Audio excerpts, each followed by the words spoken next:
overflow, manifest the powers in all our third eye. Jnananda Paramashivoham.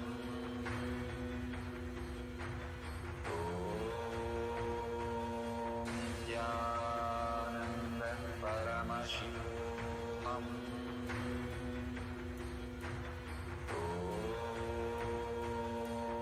Jnananda Paramashivoham.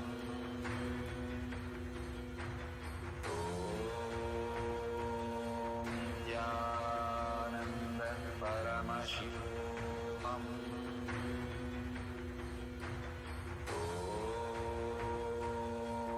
Jnananda Paramashivoham. Jnananda Paramashivoham.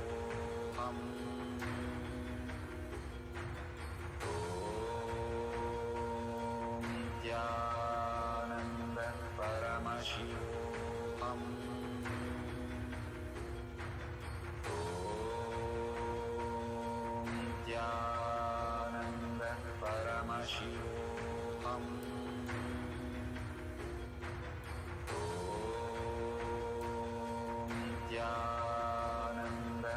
Paramashivoham. Jnananda Paramashivoham. Jnananda Paramashivoham.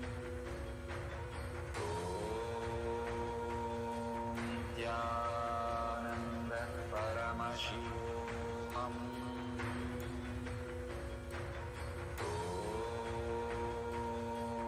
Jnananda Paramashivoham.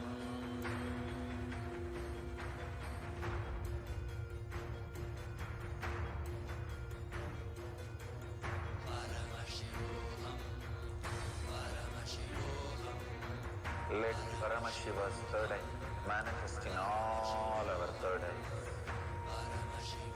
Let the Amrita pour, let the Varni open up, manifest in all of us.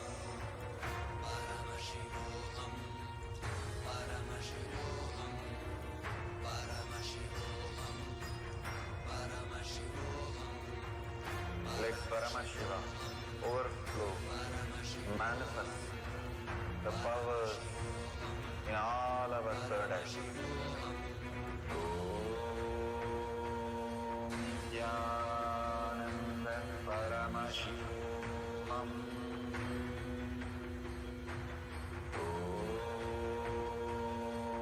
Jnananda Paramashivoham.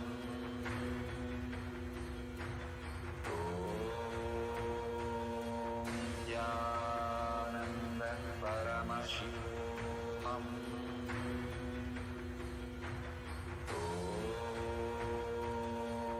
Jnananda Paramashivoham.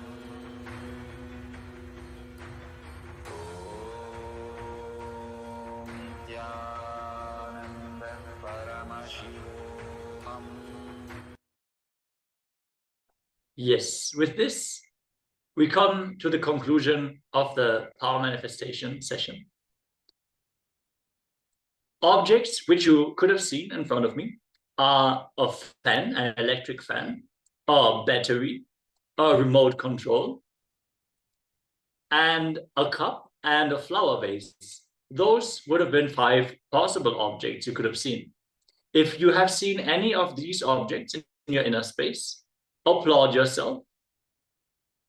If you want to join any of the other power manifestation sessions and join the immediate feedback, you can enter the Zoom room by registering for Paramashivoham through e-citizens at KAILASA. Just go to Google and search for KAILASA e-citizen. You will be able to sign up for the e-citizenship and join any of our programs. With this, let us now conclude this round of the power manifestation and get ready for the next Acharya to join us. Thank you all so much for joining and participating. Let's sit straight with our head, neck, and spine in a straight line. Join our hands in Namaskara Mudra as we chant the Purna Mantra. Om